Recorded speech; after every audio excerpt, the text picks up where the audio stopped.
Iniciamos hoy una exploración compleja, la del caso de John Eric Armstrong. Hablamos de un hombre condenado por múltiples asesinatos, pero que mantenía una vida, bueno, aparentemente normal. Nuestra intención es desgranar los hechos que conocemos, el perfil que emerge de las fuentes y siempre, por supuesto, desde el respeto, recordar el impacto en las víctimas. Nos encontramos ante una dualidad que es escalofriante, ¿no? Un militar condecorado, padre de familia, y al mismo tiempo, pues, un asesino en serie. Sí, exacto. Abordar estos casos es mirar de frente, aspectos muy oscuros del comportamiento humano.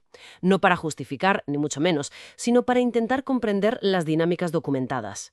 Nos vamos a centrar en sus antecedentes conocidos, en la cronología de los crímenes por los que fue condenado, siempre con la información disponible. Pues empecemos por el principio. John Eric Armstrong nació en Carolina del Norte en 1973. Las fuentes señalan una infancia difícil.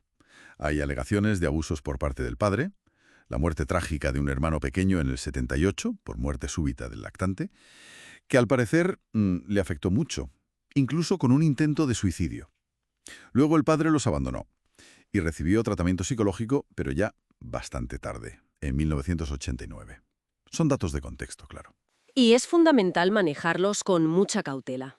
En criminología se estudian estos factores de riesgo, sí, pero establecer una línea directa causa-efecto entre un trauma infantil y la violencia adulta es simplista y a menudo erróneo. Muchísimas personas sufren adversidades y no se convierten en agresores. Quizás lo más relevante aquí es cómo, a pesar de ese trasfondo, pudo funcionar, tan bien en estructuras como la militar. Justo. Su siguiente etapa fue la Armada de EEU. Estuvo de 1992 a 1999 y se licenció con honores, aunque, algunos compañeros lo describieron como malhumorado. Lo más perturbador es que él mismo llegó a alegar que había cometido hasta 11 asesinatos durante esa época, en sitios muy diversos: Seattle, Hawái, Hong Kong, Tailandia. Siempre decía contra prostitutas. Hay que insistir, estos crímenes internacionales no fueron confirmados judicialmente. Ya, pero esas alegaciones, sean ciertas o no, ya dibujan un patrón preocupante que sí veremos después.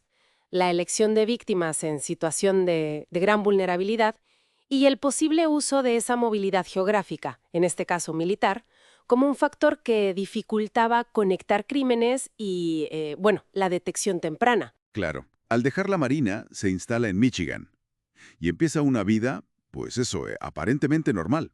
Estudiaba en el Schoolcraft College, trabajaba en el aeropuerto de Detroit. Estaba casado, tenía un hijo pequeño de 14 meses cuando lo detuvieron. Pero es aquí, en Detroit, donde comete los asesinatos por los que sí fue condenado.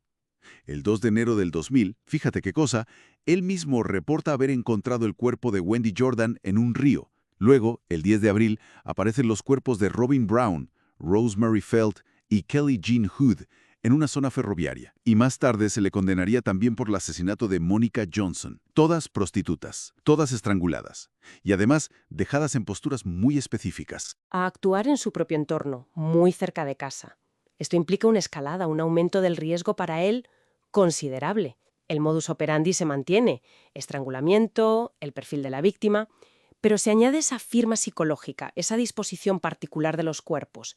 Es un acto que no es necesario para matar, pero que satisface alguna necesidad del agresor. Y que lo hace más visible, claro. Abril, Debo Marcos también huye tras un intento de estrangulamiento y lo identifica a la policía. El día 10 se encuentran los 3 cuerpos que mencionábamos antes y el 12 de abril lo arrestan. La prueba definitiva fue el ADN. ADN suyo encontrado en el cuerpo de Wendy Jordan, la víctima que él mismo había reportado encontrar. Resulta paradójico, ¿no? Totalmente. La supervivencia de Drain y Marcus fue absolutamente clave. Dieron una identificación, un testimonio directo, y la prueba de ADN, claro, fue incontestable. Es el punto de quiebre. Ahí es donde esa fachada de normalidad, que como decíamos pudo usar activamente como escudo, se desmorona ante la evidencia. Falló ese escudo. El proceso judicial, culminó rápido. En marzo de 2001 lo declaran culpable del asesinato de Wendy Jordan. Y en junio de ese mismo año también por los de Kelly Jean Hood, Robin Brown, Rosemary Felt y Monica Johnson. La sentencia fue cadena perpetua, sin posibilidad de libertad condicional. Sí, ahí se cierra el capítulo judicial para los crímenes que se pudieron probar. Pero el caso nos deja reflexionando sobre esa capacidad para compartimentar la vida de una forma tan extrema. Y persiste la sombra de la duda sobre el número real de víctimas por esas confesiones suyas no verificadas. En resumen, el caso Armstrong es un espejo de una dualidad terrible y un doloroso recordatorio de la vulnerabilidad extrema de ciertos colectivos. Recordamos a las víctimas confirmadas: Wendy Jordan, Robin Brown, Rosemary Felt, Kelly Jane Hood y Monica Johnson, y el sufrimiento causado. Y más allá del análisis de este caso en concreto, queda una pregunta abierta, yo creo, una reflexión necesaria. ¿Cómo podemos, como sociedad, mejorar los mecanismos de protección para las poblaciones más vulnerables y afinar la detección de patrones de riesgo antes de que, bueno, desemboquen en tragedias como esta? Una cuestión fundamental, sin duda. Gracias por acompañarnos hoy en esta inmersión, que ha sido seria, pero necesaria. Un saludo cordial.